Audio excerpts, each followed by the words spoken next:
¿Qué tal están? Buenos días, estimados oyentes de radio. Son las 7 de la mañana, las 6 en Canarias. Arranca a esta hora, es la mañana de Federico. Reciban un cordial saludo de Daniel Muñoz en este miércoles 13 de agosto de 2025. Hoy las temperaturas ofrecen un ligero respiro, pero será poco significativo y sobre todo será muy breve, porque la Agencia Estatal de Meteorología ha ampliado hasta el próximo lunes la duración de esta segunda ola de calor del verano. Continuaremos, por tanto, con valores térmicos por encima de lo habitual para esta época del año, a excepción del Cantábrico, donde sí irán perdiendo algunos grados los termómetros. Hoy tenemos 40 provincias en alerta por calor y fuertes tormentas. Las temperaturas más altas se esperan en Cataluña, Aragón, Extremadura, Andalucía y Canarias, donde van a seguir rondando los 40 grados. En lo referente a las tormentas, igual que este martes, se van a concentrar en la mitad norte peninsular. A esta hora en Madrid tenemos 24 grados, vamos camino de los 35, la máxima nacional en Badajoz, Córdoba y Sevilla con 42, la mínima en Pontevedra y Teruel con 16.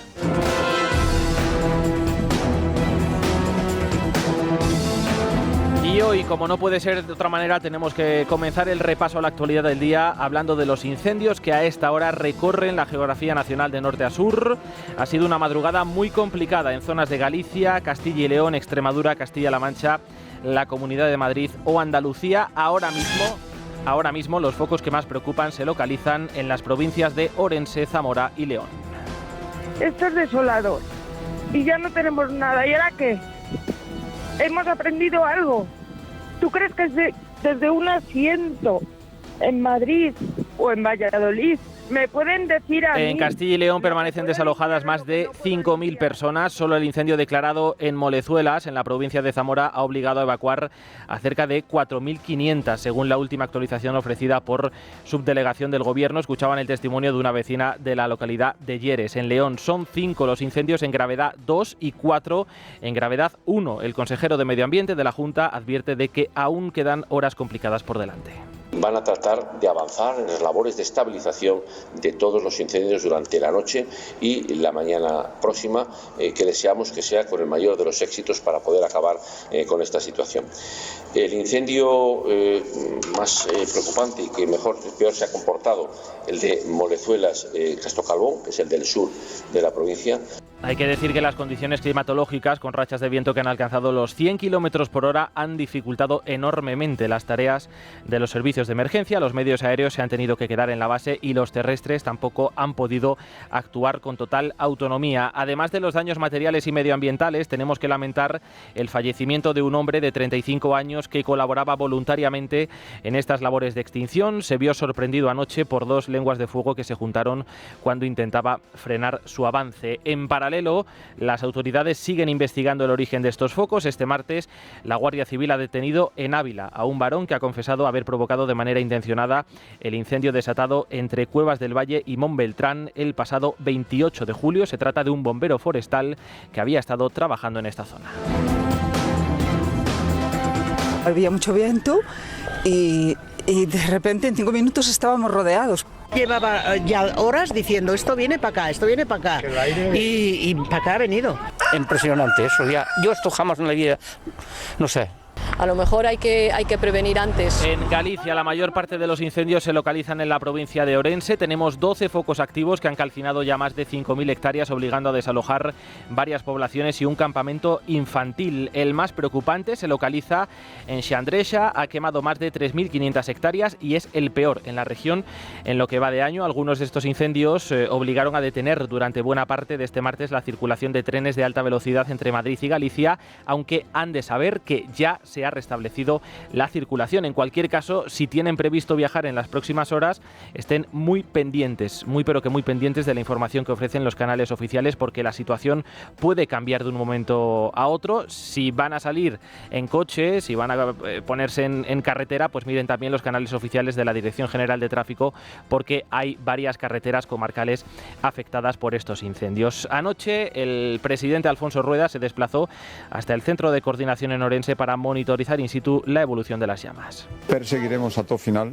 e intentaremos dar con todos aqueles que están provocando incendios coas consecuencias que estamos vendo, acercándose a moitas casas, moitas situacións onde hai que facer confinamentos, incluso desalosos. Hay que decir que aquí en Galicia también hay varios detenidos como posibles autores de los incendios. Concretamente, una mujer de 63 años se le considera responsable de al menos 5 focos en La Coruña. Se suma al joven de 28 años detenido hace unos días en Canivelos cuando provocaba un incendio y a otro pirómano que actuó en la localidad de Celanova. Máxima precaución, porque a pesar de perimetrar el 100% del incendio al final del día, que es lo que esperamos, sí es verdad que dentro de ese perímetro pueden producirse reactivaciones, pueden producirse nuevos focos de humo y por tanto máxima precaución a toda la población y que sigan las recomendaciones de las autoridades como siempre les pedimos. En Extremadura, la Guardia Civil ha informado de que los residentes de las localidades de Villar de Plasencia, Jarilla y Cabezabellosa, en Cáceres, han sido desalojados por razones de seguridad debido al incendio que afecta a la zona comprendida entre los valles del Jerte y el Ambroz. La región, que ha solicitado la intervención de la Unidad Militar de Emergencias, ha llegado a tener activos este martes más de una decena de incendios, aunque, según la última actualización, solo 5 permanecen activos. Preocupa el declarado en Navalmoral, provincia de Toledo, dado que ha pasado la frontera con Extremadura y ha arrasado 3.000 hectáreas, el 75% de ellas en la comunidad vecina, en Extremadura. El incendio continúa en nivel 2 y se mantiene el confinamiento preventivo de las localidades de La Estrella y Villar de Pedrosa. En este momento pues la situación es óptima, no han variado las condiciones del incendio, continúa perimetrado y estabilizado, es decir, que no ha crecido desde anoche en ese perímetro. En Madrid, afortunadamente, lo acaban de escuchar, el incendio declarado en Tres Cantos podría quedar controlado en el día de hoy, si el tiempo así lo permite. Las 180 personas desalojadas por precaución de las urbanizaciones cercanas han comenzado a regresar a sus viviendas y ahora el gobierno regional ya tiene la vista puesta en la reconstrucción de las 2.000 hectáreas quemadas. La presidenta Isabel Díaz Ayuso ha avanzado que solicitará la declaración de Soto de Viñuelas como zona gravemente afectada por una emergencia de protección civil. Aquí a la playa a las 2, justo cuando veníamos en coche, se veía un poquito donde la Cueva de los Moros y de repente fue a más. A las 2 de la tarde ya había un par de helicópteros, coches de Infoca subiendo hacia arriba, Guardia Civil muchísima. El problema está aquí los vientos. Y por último, en Andalucía se ha estabilizado el fuego de Tarifa, que pasa de fase de preemergencia tras el regreso de los desalojados. Un total de 2.000 vecinos que tuvieron que ser evacuados el pasado lunes. La Junta sospecha que fue intencionado y de hecho no descarta que el autor sea el mismo que provocó el incendio en los Caños de Meca. Ahora preocupa el declarado en Huelva, en Los Romeros, 240 desalojados, aunque se mantiene por ahora en fase 1. El rey Felipe VI ha estado en permanente contacto con los presidentes autonómicos de las comunidades afectadas por estos incendios. En las últimas horas ha trasladado su apoyo y solidaridad, entre otros, a Alfonso Rueda, Fernández Mayueco o Juan Manuel Moreno Bonilla. Mientras tanto, el gobierno, a pesar de la gravedad de la situación, elude tomar el mando. Para el caso de que no fuera suficiente, hemos tomado la prevención de dirigirnos al sistema europeo de protección civil, al mecanismo europeo de protección civil, para que tome conocimiento o constancia de que en un momento dado, y si alguna de las comunidades lo interesara, podríamos activar el mismo. Y si alguna de las comunidades lo interesara. El Ministerio del Interior se ha limitado a activar la fase de preemergencia del Plan Estatal contra Incendios, que es el paso previo antes de asumir la gestión. Una actitud que desde luego recuerda mucho a lo que sucedió en las horas posteriores a la Dana. En Valencia, aquella catástrofe se politizó y ahora ocurre exactamente lo mismo. En lugar de arrimar el hombro y hacer autocrítica para que esto no vuelva a pasar, ahí tienen, por ejemplo, al ministro Óscar Puente quemando su cuenta en Twitter y azuzando sus batallitas con los presidentes autonómicos del Partido Popular.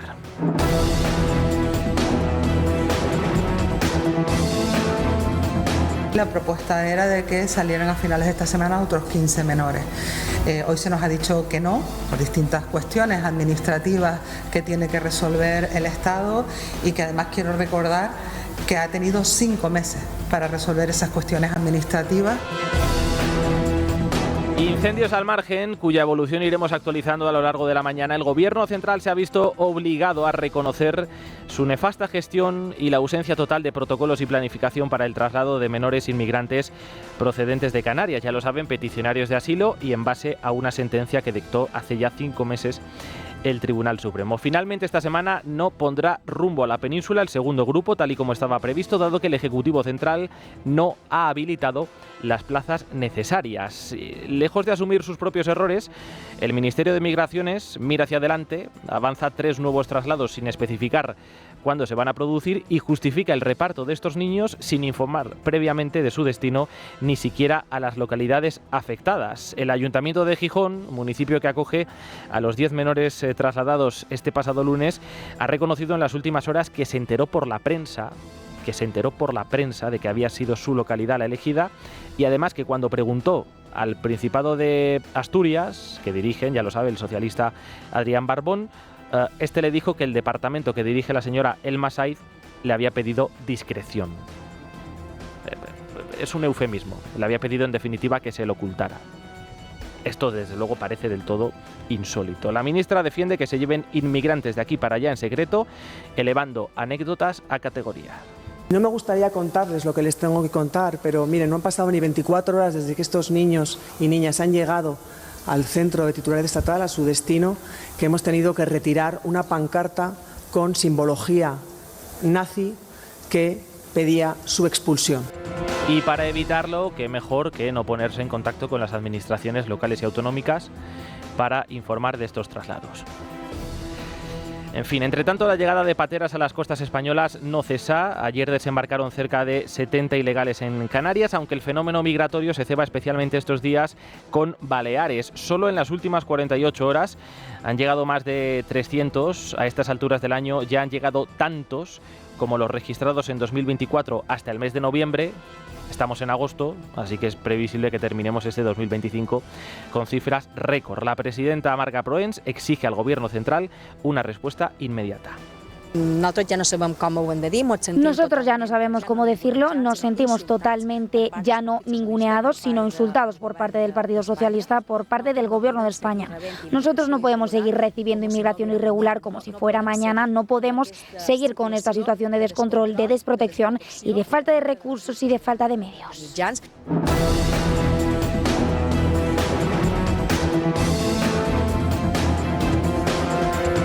2 minutos pasan de las 7:10, 1 hora menos en Canarias. De inmigración vamos a seguir hablando, pero referida a la polémica de los últimos días en Jumilla, hemos sumado nuevas reacciones y con ellas iniciamos el repaso por otras noticias que nos deja la jornada con la ayuda de Silvia Ribeiro y Sergio Eras. ¿Qué tal, Silvia? Buenos días. ¿Qué tal, Dani? Buenos días. La conferencia episcopal sigue sin pronunciarse acerca de los ataques de Vox sobre esas insinuaciones de Abascal que relacionan su apoyo a los musulmanes de Jumilla con la financiación de la Iglesia y con los casos de pederastia. El presidente de la institución y arzobispo de Valladolid, Luis Argüello, ha publicado un mensaje en la red social X en el que se limita a apelar a la dignidad humana para, dice, organizar la convivencia con los inmigrantes.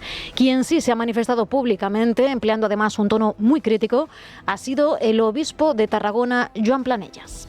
Un xenòfob no pot ser un veritable cristià. El respecte que es mereix la persona humana. I això és que aquí hem d'anar a l'Evangeli i vincular-ho al catolicisme seria una cosa absolutament fora de lloc. Mientras la Fiscalía ha solicitado a la Guardia Civil que investigue si en los sucesos de Torre Pacheco originados por el ataque de un inmigrante multireincidente a un anciano se incitó al odio a través de las redes sociales. Para ello quiere que se analicen una serie de perfiles desde los que se publicaron mensajes esos días. En el punto de mira del Ministerio Público está Santiago Abascal y también el líder de Vox en Murcia, José Ángel Antelo, que sigue firme en su postura. La secretaria general de Podemos, Yone Belarra, celebra la decisión de la Fiscalía y le tacha de racista.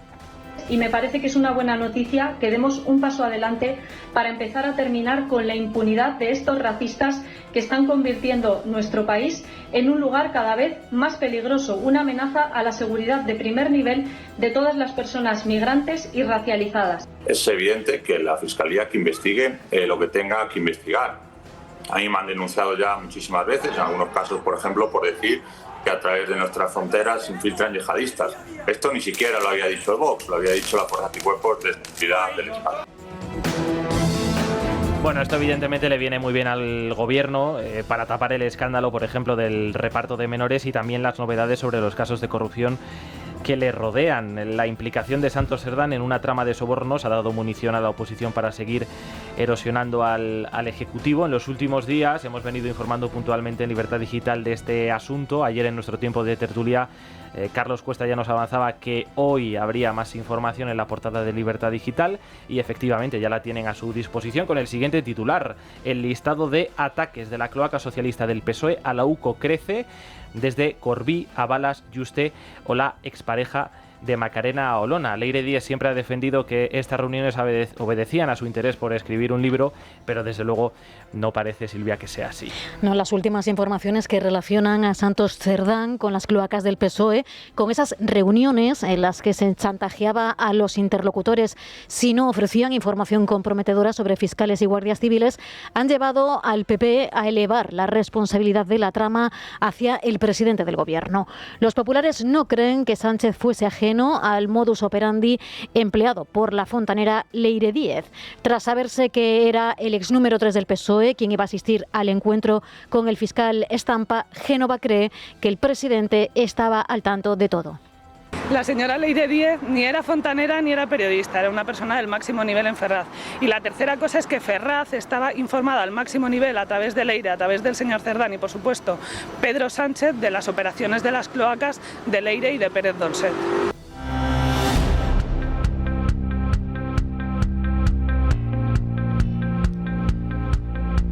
Y fuera de España, entre otros asuntos, estamos muy pendientes de la reunión que van a mantener hoy varios mandatarios internacionales como antesala del cara a cara entre Vladimir Putin y Donald Trump. Trump y Zelensky van a participar hoy en el encuentro telemático organizado por el canciller Merz, al que también asistirán los mandatarios de Francia, Reino Unido, Italia, Polonia y Finlandia, además de los máximos representantes de la Comisión Europea, la OTAN y el Consejo Europeo. Según el orden del día, estos líderes internacionales discutirán posibles vías para la negociación de paz, analizarán cuestiones de seguridad regional y las reclamaciones territoriales en disputa. Y mientras el ministro ruso de Exteriores y el secretario de Estado de Estados Unidos, Lavrov y Rubio, siguen preparando el encuentro del viernes entre Trump y Putin, ha trascendido que el presidente ruso ha informado de sus intenciones al dictador norcoreano. Desde la Casa Blanca explican que el presidente acudirá a escuchar las propuestas del dictador ruso. Zelensky insiste en que la soberanía de Ucrania no está en venta.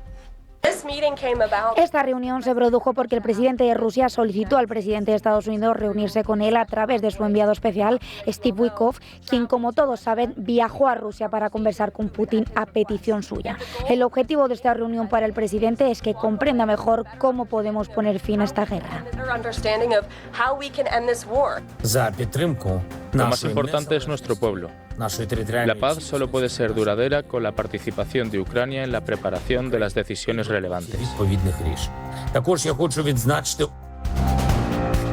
Y España será la gran ausente en el encuentro de hoy. Alemania no ha invitado a Pedro Sánchez para combatir ese veto.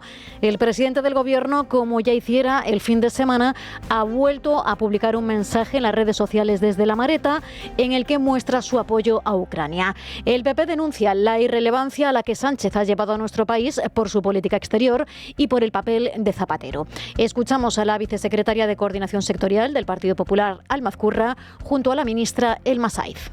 Cuando uno aplica el manual de diplomacia de Zapatero es lo que sucede, ¿no? Si tienes una asquerosa relación de intimidad democrática con regímenes autoritarios como el del señor Maduro, o entregas la gestión de información tan relevante que afecta a la seguridad nacional a tecnológicas chinas, pues tus socios internacionales te lo hacen pagar, y eso es lo que está pasando con España. No somos llamados a la mesa de negociación sobre la paz de nuestro continente porque somos irrelevantes por culpa de las políticas de Pedro Sánchez y de su ministro Álvarez. Me van a permitir que me vaya al ámbito de competencia de mi ministerio, dando respuesta a los importante número de ciudadanos ucranianos que tras la invasión de Putin de Ucrania pues buscaron refugio y encontraron en España ese país abierto y comprometido con la solidaridad y siempre defendiendo la paz. Y ese es el liderazgo de nuestro país en diferentes foros internacionales, cada vez que tienen oportunidad, dando un paso hacia adelante y luego pues viendo cómo diferentes países siguen la postura de nuestro país.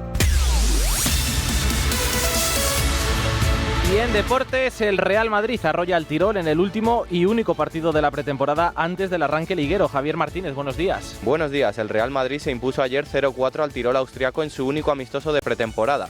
Los goles llegaron a cargo de Militao, Rodrigo y Kylian Mbappé en 2 ocasiones. Tras el partido habló Álvaro Carreras, que debutó ayer con el primer equipo del Madrid, y dijo esto de su nuevo entrenador. No, la verdad que me gusta, lo que hablamos antes de que viniese para aquí es la idea que tiene, se irá viendo poco a poco, pero eso, vamos sobre sus ideas y lo importante es que es claro. Además, el Real Madrid ha solicitado a UEFA, FIFA y al Consejo Superior de Deportes que no se dispute el encuentro entre el Villarreal y el FC Barcelona en Miami, alegando que no se ha tenido en cuenta la opinión del resto de clubes y que se adulteraría la competición. El presidente del Villarreal, Fernando Roig, ha querido calmar las aguas con sus aficionados, ofreciéndoles la siguiente solución. A nuestros aficionados tendrán unas molestias, pero vamos a poder celebrar y puedo adelantar que van a ser 2 medidas muy fundamentales. El que quiera ir a Miami, va a ir a Miami, gratis. Y el que no pueda ir o no quiera, no le interese ir a Miami, tendrá un descuento importante del 20% sobre su abono. Por último, hoy se disputa la final de la Supercopa de Europa entre el Paris Saint-Germain y Tottenham a las 9 de la noche en Italia. 1 minuto pasa de las 7:30, 1 hora menos en Canarias. Es miércoles 13 de agosto de 2025. Siguen escuchando Es la Mañana de Federico en el radio y rápidamente les actualizo la información del tiempo prevista para este día. Hoy tenemos 40 provincias en alerta por calor y fuertes tormentas. Las temperaturas más altas se esperan en Cataluña, Aragón, Extremadura, Andalucía y Canarias. Y fundamentalmente a partir de mediodía se van a registrar de nuevo tormentas en la mitad norte peninsular. A esta hora en Madrid tenemos 24 grados, camino de los 35, han bajado ligeramente las temperaturas, pero no se confíen porque volverán a subir a partir de mañana. La máxima nacional en Badajoz, Córdoba y Sevilla con 42, la mínima en Pontevedra y Teruel con 16. Es la mañana, es radio.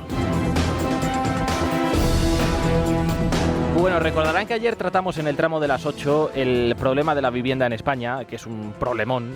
Lo hicimos con María Matos, portavoz de Fotocasa, tomando como percha las iniciativas que el día anterior había presentado el Partido Popular para facilitar el acceso a la vivienda y sobre todo reducir el coste de ese acceso. Decía María que uno de los principales problemas es la falta de oferta, que no logra dar respuesta, dar salida a la elevada demanda y desencadena un aumento de precios. Claro, ese desequilibrio. Explicaba que falta mucha oferta porque la burocracia actúa de algún modo como un cuello de botella que impide sacar a la venta más viviendas. Hace años, no hace demasiados años, el mercado del alquiler se planteaba como una alternativa para aquellos que no disponían quizás de los ahorros suficientes para pagar la entrada de un piso, pero de un tiempo a esta parte esa alternativa ya no existe, por desgracia. En muchas ciudades los arrendatarios pagan en concepto de alquiler una renta superior a la cuota mensual hipotecaria que abonan muchos propietarios al banco. Y eso es así.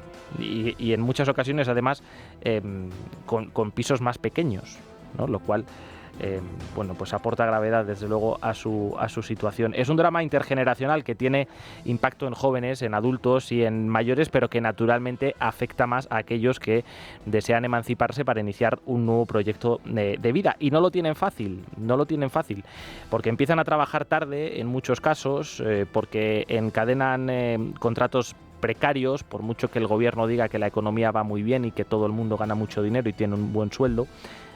La realidad no es esa, encadenan contratos con sueldos bajos y además la capacidad de ahorro es nula. De modo que se ven, pasados los 30, aún en casa de los padres, sin saber muy bien qué hacer. Bueno, no hace falta que les diga que todos conocemos algún caso de este tipo, que tenemos cerca, pero no está de más en cualquier caso recoger esa crisis en cifras, y eso es precisamente lo que ha hecho en las últimas horas el Consejo de la Juventud. Detalles, María Yuste, buenos días. Buenos días. Solo un 15,2% de jóvenes entre 16 y 29 años vive fuera del hogar familiar. Este es el peor dato registrado en un segundo semestre desde que se comenzó a registrar en el año 2006. El segundo semestre del año pasado confirma la tendencia negativa en cuanto a emancipación juvenil. Así lo recoge la última edición del Observatorio de Emancipación del Consejo de la Juventud de España. El máximo histórico del precio del alquiler y el elevado coste de compra de la vivienda hacen que solo el 26,4% de los jóvenes entre 16 y 29 años con empleo se hayan emancipado y más del 70% sigan viviendo en el hogar familiar. Dificulta la emancipación de los jóvenes en España, principalmente el acceso a una vivienda digna. El precio medio del alquiler alcanzó un máximo histórico de 1.080 euros mensuales, lo que obliga a que un joven asalariado destine el 92% de su sueldo si quiere vivir solo. El mercado de compraventa tampoco facilita la emancipación. El precio medio de una vivienda llega a 197.200 euros, un 7% más que en el mismo periodo del año anterior.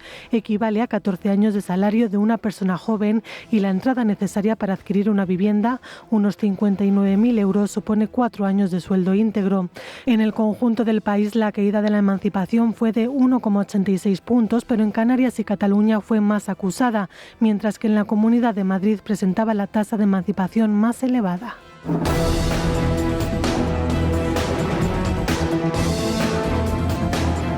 8 menos 25, una hora menos en Canarias. Rápidamente, con Silvia Ribeiro y Elena de Blas vamos a iniciar el repaso por otras noticias que nos deja la jornada. Silvia, muy buenos días de nuevo. ¿Qué tal, Dani? Buenos días. El Gobierno incluye a Huawei en el Centro de Operaciones de Seguridad 5G, un organismo público dedicado a la prevención y respuesta a amenazas digitales o ciberataques contra sistemas, redes y servicios 5G. Lo hace tras haber encargado a la empresa china la gestión y almacenamiento de las escuchas policiales, pese a las advertencias de Europa, que desde 2020 califica a Huawei como proveedor de alto riesgo, y a pesar de que Estados Unidos amenaza ya con limitar el intercambio de inteligencia si el Ejecutivo no rompe el contrato. Diana Morante fija en septiembre la fecha para que llegue al Consejo de Ministros el decreto para endurecer las medidas para la creación de universidades privadas. La norma, señala la ministra, busca limitar la proliferación de estos centros en comunidades gobernadas por el PP y lo tacha de prioridad. Ponerle pie en pared a esta proliferación de universidades privadas que está habiendo en las comunidades autónomas del Partido Popular. Por ejemplo, en Madrid hay 6 universidades públicas y hay 13 universidades privadas. Es que ya no es que le han pasado el sorpaso, es que multiplican más que por 2. Y esto va en detrimento a la falta de matrícula en la universidad pública. El colectivo de víctimas del terrorismo del País Vasco, Covite, denuncia la presencia de pancartas en favor de los presos etarras en el recinto festivo de Bilbao a escasos días de la celebración de la Semana Grande de la ciudad. Desde la asociación lamentan las imágenes que se repiten cada año y en distintas localidades del País Vasco y Navarra durante estas fechas y hablan de pasividad institucional. Detenido el ex jefe policial de estupefacientes de Baleares, Faustino Nogales, en una macrooperación contra el blanqueo y el narcotráfico en Mallorca.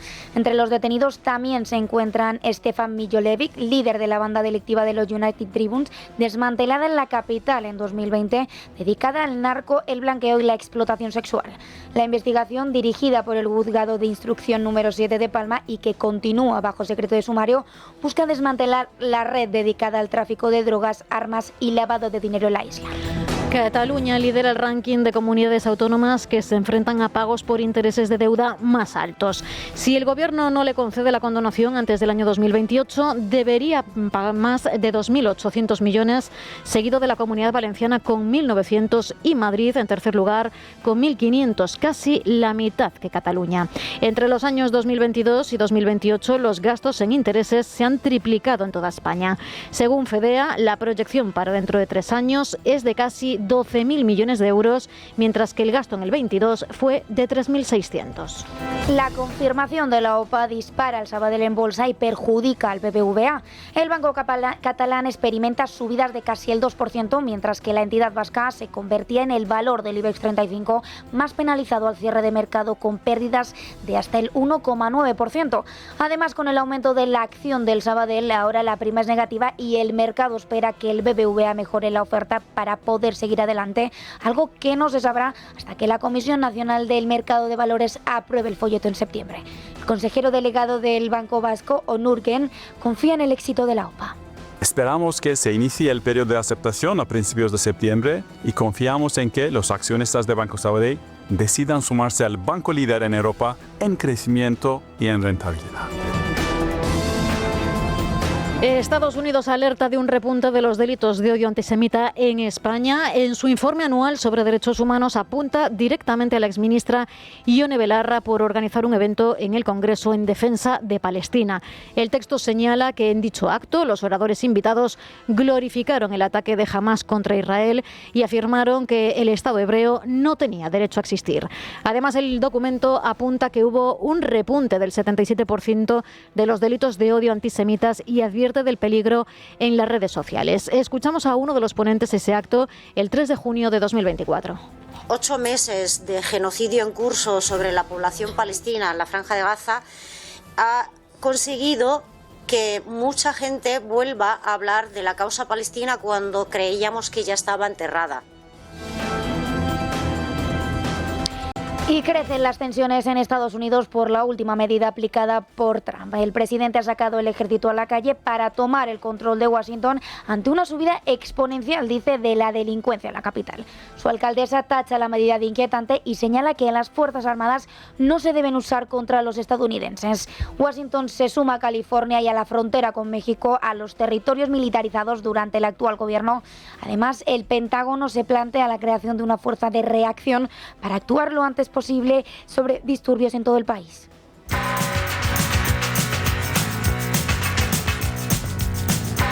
Bueno, están las causas para ahorrar un poquito, Silvia, así que vámonos a la Mutua. Pues mira, me ha contado un amigo que se acaba de comprar un coche eléctrico que su seguro no tiene coberturas para él. ¿Es normal que siga pasando esto a día de hoy? Yo creo que no, así que te puedes imaginar, le tienen contento al pobre. Yo a él y a cualquiera que le pase esto le digo siempre lo mismo, vente a la Mutua. Y es que si te vienes a la Mutua, además de las mejores coberturas, te bajan el precio de cualquiera de tus seguros, sea cual sea. Tan solo tienes que llamar al 91 555 55 55. 91 555 55 55. Vente a la Mutua y todos contentos. Una pausa y abordamos la prensa económica del día.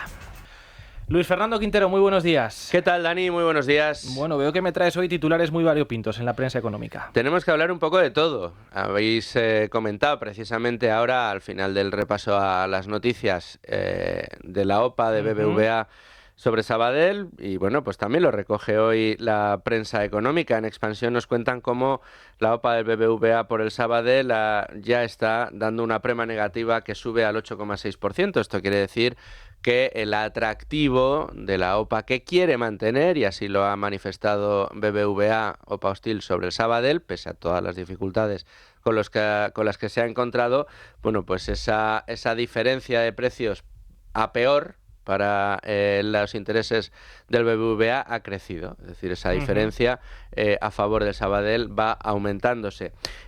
Más asuntos. Importante hoy en Libre Mercado. Fíjate que todavía colea ese encontronazo entre el señor Illa y la Comunidad de Madrid, acusando de nuevo a Madrid de dumping fiscal. Bueno, pues en Libre Mercado contamos cómo Cataluña aplica los impuestos más salvajes en España a cambio de unos servicios en descomposición. Tiene las mayores listas de espera sanitaria de España, el mayor número de fallecidos a la espera de ayuda a la dependencia. Son solo algunos de los aspectos dentro de los servicios fundamentales que prestan las comunidades autónomas a sus ciudadanos y que en el caso de Cataluña suspenden sistemáticamente, pese a que la comunidad autónoma es la comunidad autónoma que más está grabando, más está saqueando en impuestos a sus ciudadanos. También muy interesante, en Libre Mercado tenemos una pieza que nos ofrece Diego Sánchez de la Cruz titulada Occidente burocratiza, Asia construye.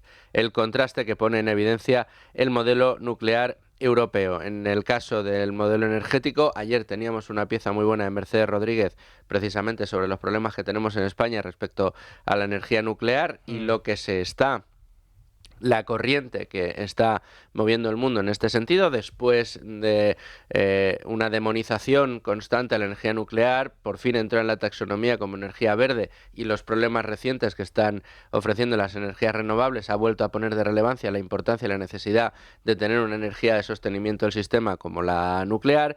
Bueno, pues en este caso lo que nos cuenta Diego Sánchez de la Cruz es que China, Japón o Corea están impulsando sus nuevas instalaciones con mucha más velocidad y mucho mucho menor coste de lo que venían costando este tipo de instalaciones, mientras que en Europa no hacemos más que regular en este sentido, encarecer la instalación de estas centrales y en el caso de España directamente, bueno, pues con la intención de cerrarlas. Más asuntos. En El Economista nos cuentan cómo España todavía está incumpliendo hasta un 53% de las exigencias para recibir los fondos europeos, los famosos Next Generation. Bruselas ha dado un plazo de 1 año a España para activar las reformas pendientes, teniendo en cuenta que todavía faltan por cobrar 76.000 millones de euros. Sabemos que además la ejecución de los fondos europeos está siendo un absoluto desastre. Ayer, la semana pasada lo contábamos en Libertad Digital, en Libre Mercado. Y mucho ojo a la información que trae hoy 5 días. También lo adelantabais hace un momento en las noticias. El gobierno ha decidido incluir a Huawei en el Comité de Ciberseguridad del 5G. Es una firma, Huawei, ya lo hemos contado en numerosas ocasiones, que está señalada, más bien proscrita, por la Unión Europea y fundamentalmente por Estados Unidos, al ser una empresa al servicio del gobierno chino, del Partido Comunista Chino, como todas las compañías chinas. Por ese motivo se expulsó a Huawei de los Estados Unidos y por ese motivo numerosos estados de la Unión Europea la tienen proscrita directamente, otras con advertencias, pero en caso de los principales países de la Unión Europea también tienen proscrita a Huawei de sus estados. ¿Por qué? Pues porque al final penetran en sistemas de seguridad, aquí en España ganando contratos como el de Interior para custodiar los secretos judiciales.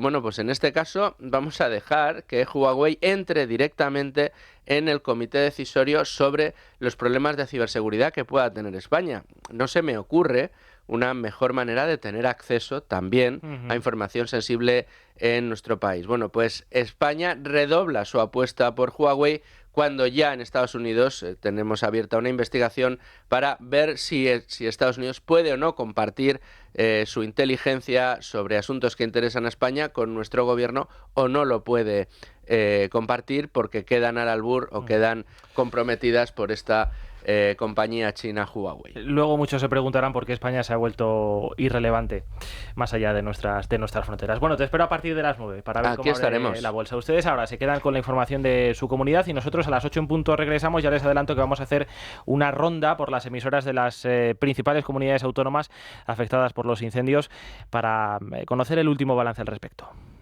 Es Radio.